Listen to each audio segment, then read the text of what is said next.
The Holy Gospel according to Luke, the 12th chapter. Glory to you, O Lord. Someone in the crowd said to Jesus, "Teacher, tell my brother to divide the family inheritance with me." But Jesus said to him, "Friend, who set me to be a judge or arbitrator over you?" And he said to them, "Take care. Be on your guard against all kinds of greed, for one's life does not consist in the abundance of possessions." Then he told them a parable. The land of a rich man produced abundantly, and he thought to himself, "What should I do, for I have no place to store my crops?" Then he said, "I will do this. I will pull down my barns and build larger ones, and there I will store all my grain and my goods. And I will say to my soul, 'Soul, you have ample goods laid up for many years. Relax, eat, drink, be merry.' But God said to him, 'You fool, this very night your life is being demanded of you, and the things you have prepared, whose will they be?' So it is with those who store up treasures for themselves, but are not rich toward God." The Gospel of the Lord. Praise to you, O Christ.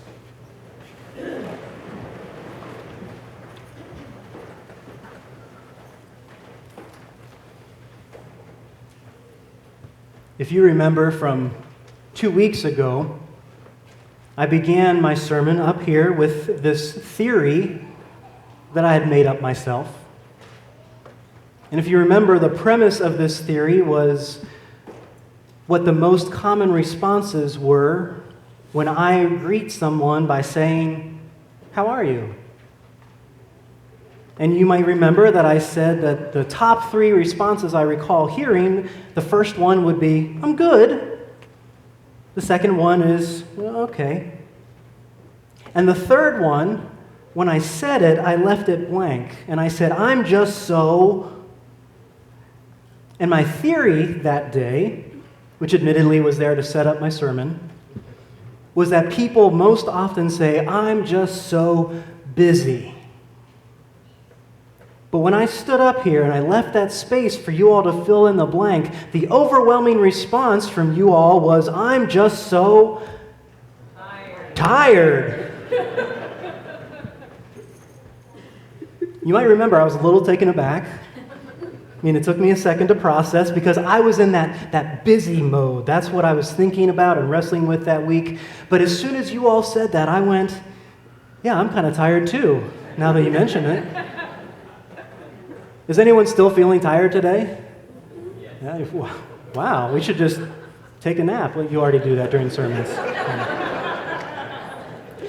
But I guess, tired and busy, I guess, are kind of along the same lines, right? We're probably tired because we're so busy. So I'm not here to repeat the whole sermon from 2 weeks ago, but I thought it would be worth asking again why we are so tired.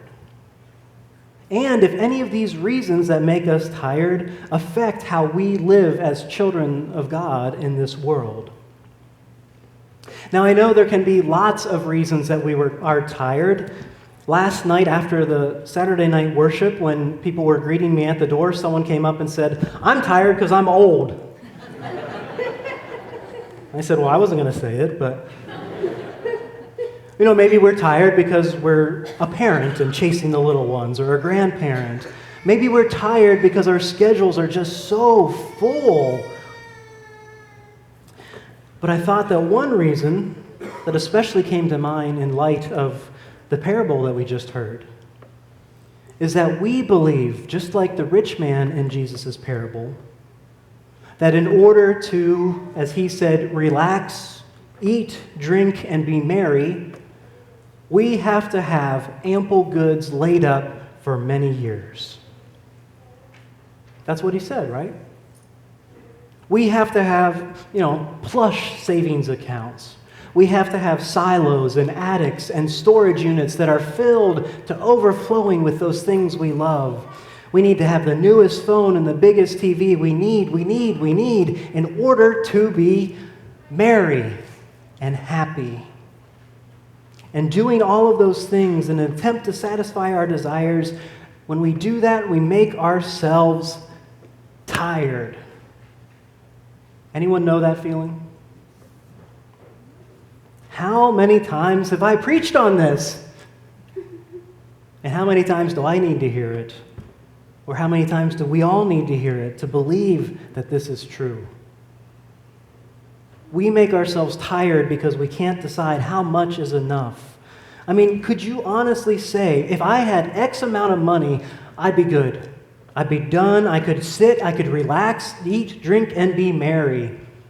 Could you pick that amount? And if you had that amount, is it a reasonable amount that is actually achievable by the employment you do? Or is it only an amount you could ever achieve by winning the lottery?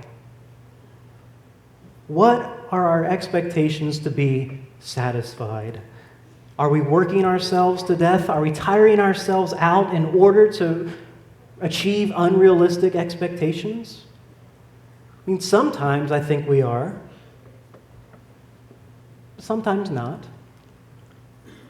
So Jesus is not saying here that you cannot have a savings account.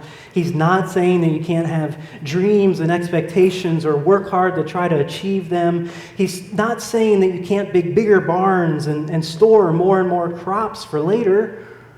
I mean, there's other stories in Scripture that point to that, right? Remember Joseph? He stored away crops for Pharaoh so that Egypt was prepared when the famine came. I remember Jesus told a parable about the bridesmaids who, the foolish ones were the ones who did not store oil to be prepared when Jesus came. So it's not that, I don't think.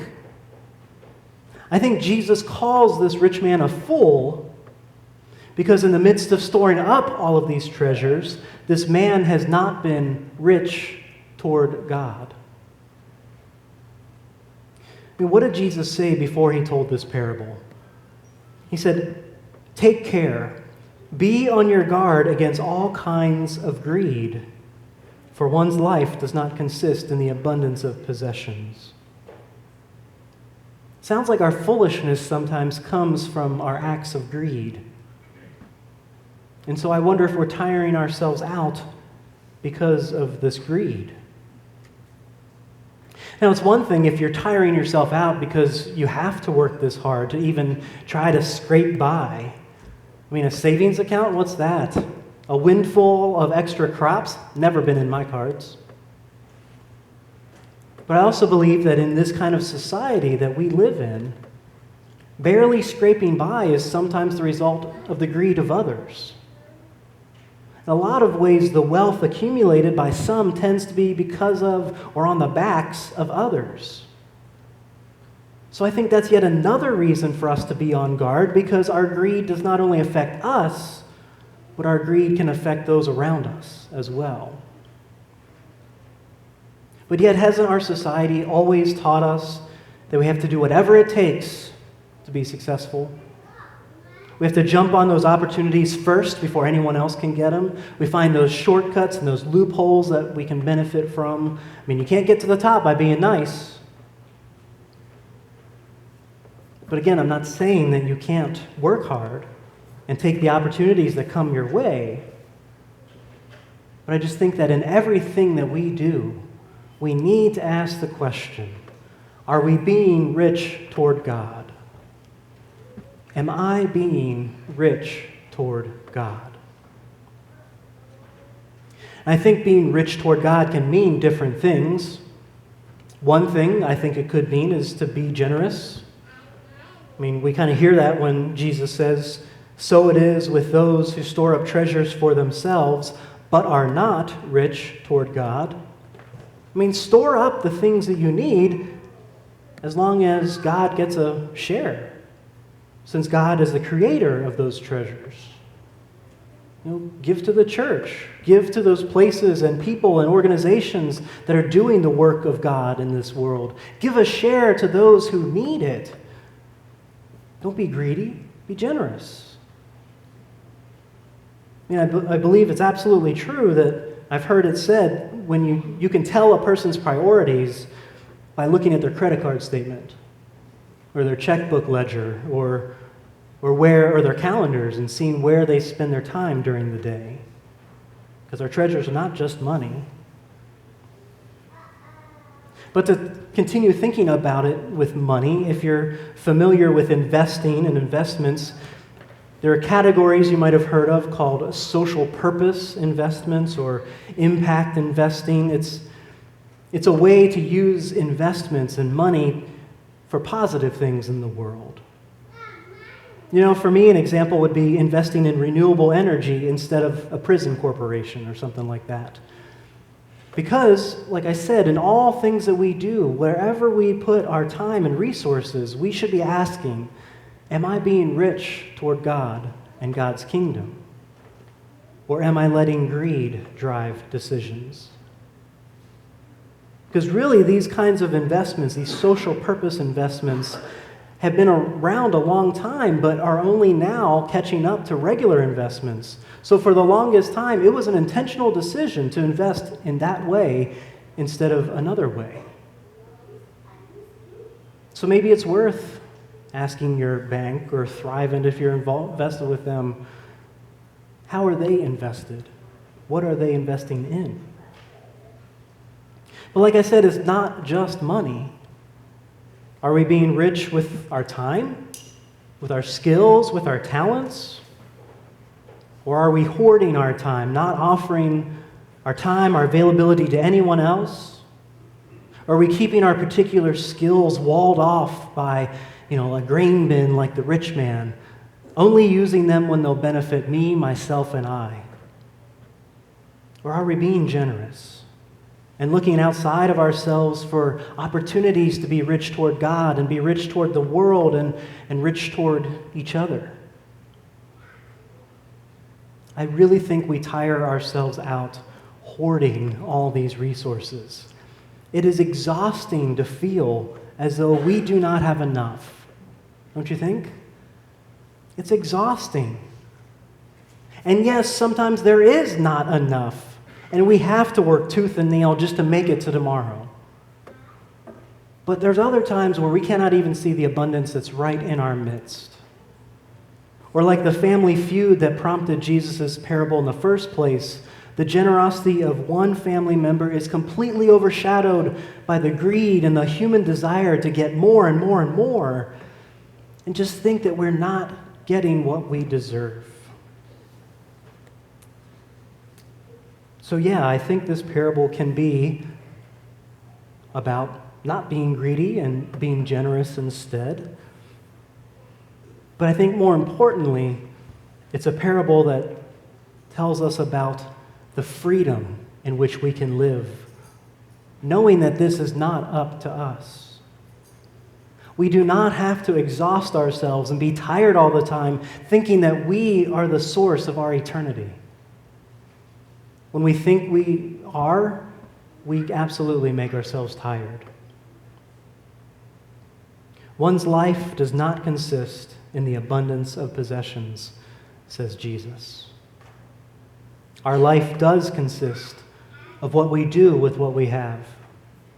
Our life consists of finding those ways of being generous and rich toward God.